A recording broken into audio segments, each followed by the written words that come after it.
জয়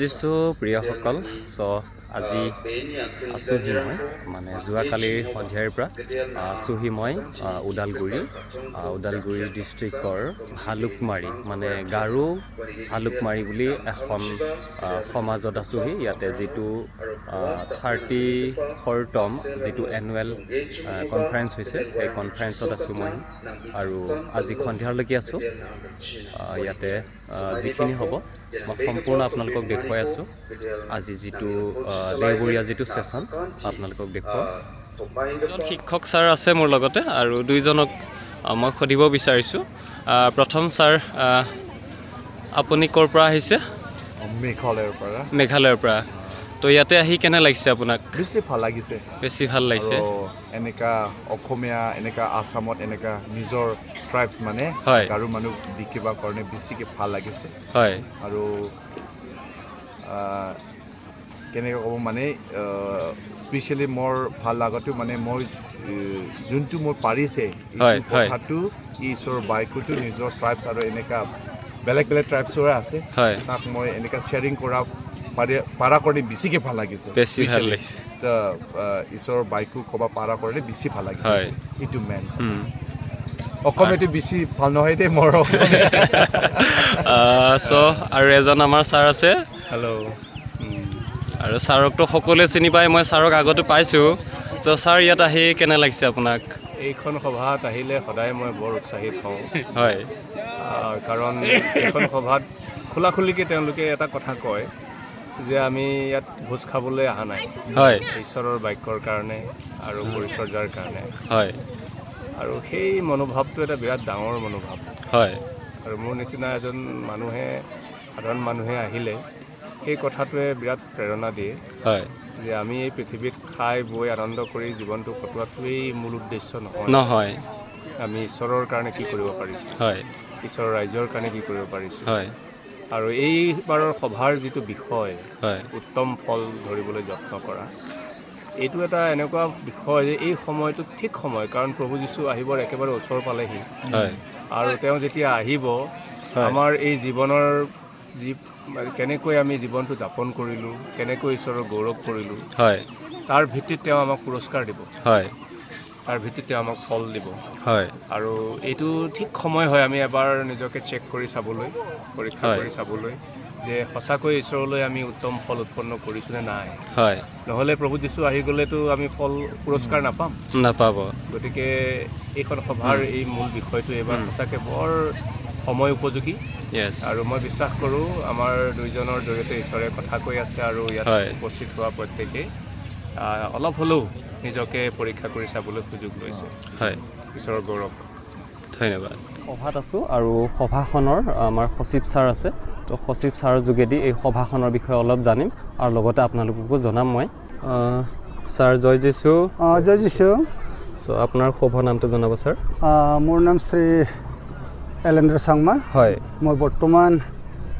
গাৰো বাপ্তিষ্ট এছ'চিয়েশ্যনৰ সচিব হিচাপে কাম কৰি আছোঁ প্ৰভুৰ পৰিচৰ্যা কৰি আছোঁ আৰু লগতে মোৰ সহকাৰীও হয় ফাইনেন্সো তেখেতে চাই তেখেতৰ লুকাছ চাংমা হয় আৰু বিশেষকৈ আপোনালোকৰ এই সভাখনৰ বিষয়ে জনাব যিহেতু মই শুনিছোঁ আপোনালোকৰ একেবাৰে কম মণ্ডলীৰ এক হৈ পেলাই আপোনালোকে এই সভাখন পাতিছে হয় কিমানটা মণ্ডলী আছে আপোনালোকৰ কিমানটা মণ্ডলীয়ে মিলি পেলাই একেলগে সভাখন পাতিছে অৱশ্যে প্ৰথমতে মই আপোনাৰ চেনেলৰ যোগেদি সকলোলৈ প্ৰভু যীশুৰ নামত নমস্কাৰ জনাইছোঁ আৰু লগতে আপোনাকো নমস্কাৰ আৰু স্বাগতম জনাইছোঁ আপোনাৰ চেনেলৰ যোগেদি আমাৰ ক্ষুদ্ৰ এই সভাখনৰ বিষয়ে জনাবলৈ পাই নথৈ সুখী হৈছোঁ বিশেষকৈ ওদালগুৰি ডিষ্ট্ৰিক্ট বুলি ক'লে আমাৰ গাৰো গাঁও বহুতো আছে মণ্ডলী আছে কিন্তু আমাৰ এই গাৰো বাপ্তিষ্ট এছ'চিয়েশ্যনৰ অন্তৰ্গত মাত্ৰ 11খন সৰু বৰ 11খন মণ্ডলীৰে গঠিত এই গাৰো বাপ্তিষ্ট এছ'চিয়েশ্যন হয় ক'বলৈ গ'লে কিছুমান মণ্ডলী মাত্ৰ দুটি ঘৰলৈও আমি মণ্ডলী গঠিত কৰিছোঁ গঠন কৰি দিছোঁ ঠিক তেনেকৈ কম জনসংখ্যাৰ মাজতো আমি প্ৰভুৰ পৰিচৰ্যা তেনেকৈ আগবঢ়াই আছোঁ আৰু প্ৰভুৱে প্ৰচুৰ আশীৰ্বাদ কৰি আছে আমাক। আমি আমাৰ সভা বিগত 2027 নহয় 1992 চনত প্ৰথমবাৰৰ কাৰণে প্ৰতিষ্ঠা হৈছিলে। তাৰ পৰা আহি আজি 2026 চনত 34 অৰ্থাৎ 34তম আমি অধিৱেশন পাতিবলৈ ঈশ্বৰে আমাক সহায় কৰিছে আৰু দেখিব পাৰিছোঁ মানুহবিলাক সঁচাকৈ আগতকৈ বহুত উৎসাহ উদ্দীপনা আৰু যিটো মানে যদি আমি তাকৰীয়া যদি আমাৰ মণ্ডলীবোৰ বৰ আৰ্থিকভাৱে শোচনীয় খেতিৰ নিৰ্ভৰ কৰা তথাপিতো ঈশ্বৰে বহুত আশীৰ্বাদ কৰাৰ কাৰণে আজি আমি ইমান পৰ্যায়লৈ অগ্ৰগতি লাভ কৰিছোঁ। তাৰ কাৰণে বহুত ঈশ্বৰক ধন্যবাদ দিছোঁ। হয় যিখিনি সময়ত আপোনালোকে এই মণ্ডলী সভাখন গঠন কৰিছিলে সেইখিনি সময়ত আপোনালোকৰ কিমানটা মণ্ডলী আছিলে? এতিয়াৰ সমানে আছে? এতিয়াৰ সমানে আগৰ পৰা ঠিক তেনেকৈয়ে আছে। তেনেকৈ আছে, কিন্তু বঢ়াবলৈ গাৰো মণ্ডলী গাৰো গাঁও হিচাপে তেনেকুৱা ক'ব লাগিব। আমাৰ গাৰোৰ ভিতৰত এতিয়া অখ্ৰীষ্টিয়ান বুলিবলৈ আমাৰ এৰিয়াত নায়েই, ইয়াত নাই। আমি সেইকাৰণে আমি শুভবাৰ্তামূলক এই আমাৰ সভাখন পাতি আছোঁ।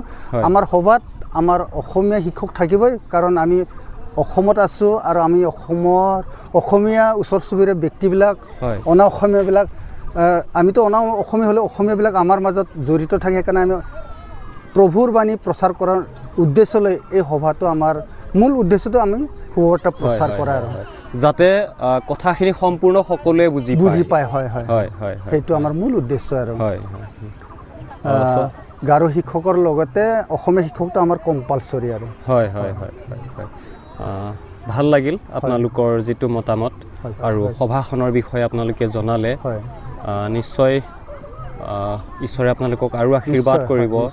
আৰু এতিয়া সভাখন যিমানটো ডাঙৰ পেণ্ডেল বনাইছে হয়তো আহি থকা সময়খিনিত আৰু বহুত ডাঙৰ পেণ্ডেল হ'ব বা বনাবলগীয়া হ'ব। ঈশ্বৰে আশীৰ্বাদ কৰক আপোনালোকক। ধন্যবাদ। বহুত সুখী হৈছে আমাৰ মাজত অহাৰ কাৰণে, আমাক দেখা দিয়াৰ কাৰণে। সেয়েহে প্ৰভুৰ নামত আমি এটি কিঞ্চিত আমাৰ মৰম স্নেহ চিনস্বৰূপে আমি গাৰো মখলাৰে আপোনাক আদৰণি জনাব বিচাৰিছোঁ। ছাৰে নিশ্চয় গ্ৰহণ কৰিব।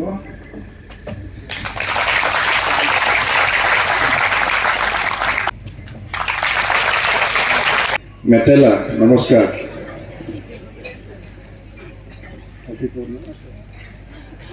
গাৰো বেপ্টিষ্ট এছ'চিয়েশ্যনৰ 34তম যি এনুৱেল কনফাৰেন্স আমাৰ ভালুকমাৰী মণ্ডলীৰ দ্বাৰা ইয়াত আয়োজিত আজিৰ যি সেশনখন চলাই নিয়া আমাৰ সন্মানীয় পৰিচালক আৰু ইয়াত উপস্থিত হোৱা আমাৰ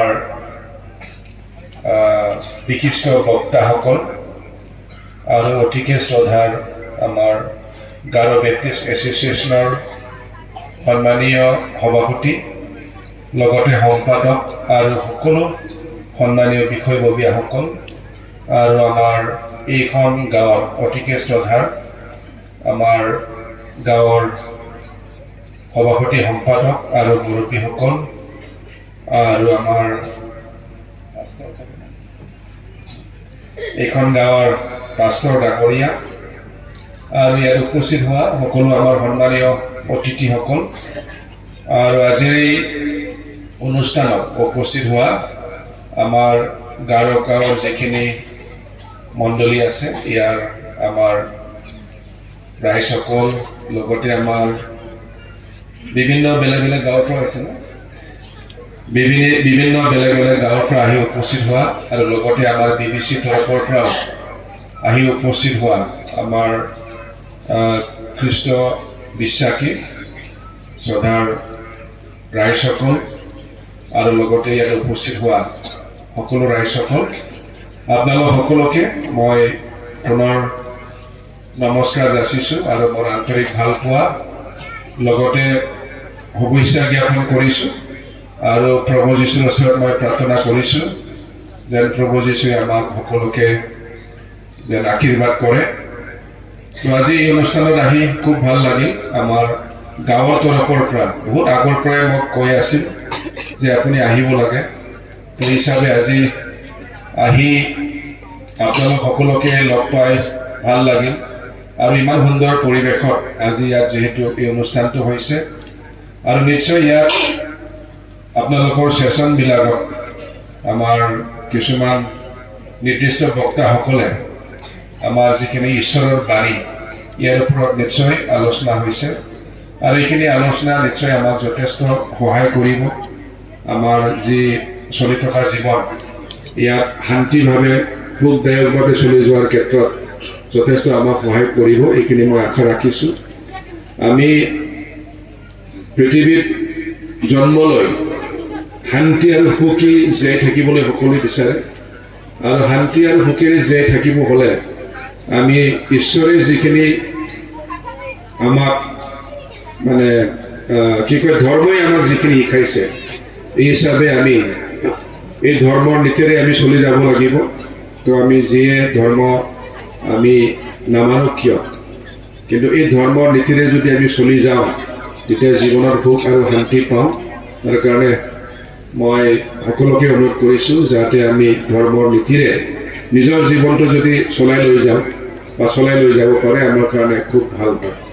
তো বাকী এইখিনি অঞ্চলৰ কাৰণে ভাল খবৰ। এইবাৰ মই কৈছিলোঁ যিহেতু চৰকাৰী তৰফৰ পৰা আজিকালি ধৰ্মীয় অনুষ্ঠানবিলাক উন্নতি কৰিবৰ কাৰণে সহায় কৰা হয়।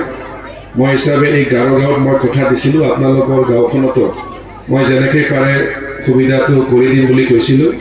আৰু ইতিমধ্যে মই খবৰ ল'লোঁ আপোনালোকৰ এই গাঁৱত প্ৰায় কি কয় 4খন মণ্ডলীয়ে না কি কয় 4খন গীৰ্জাই এইবাৰ আসাম দৰ্শনৰ পৰা আৰ্থিক অনুদান পাব আপোনালোকে।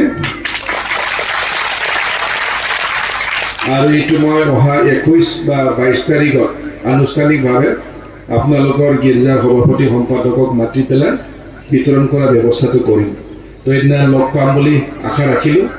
তো আজিৰ এই অনুষ্ঠানত আৰু দীঘলীয়া ক'বলগীয়া বিশেষ নাই।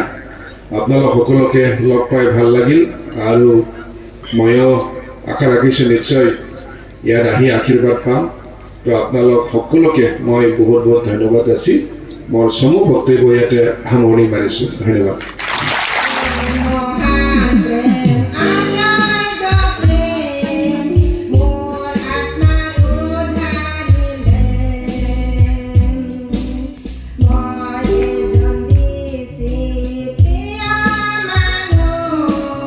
Hey, God,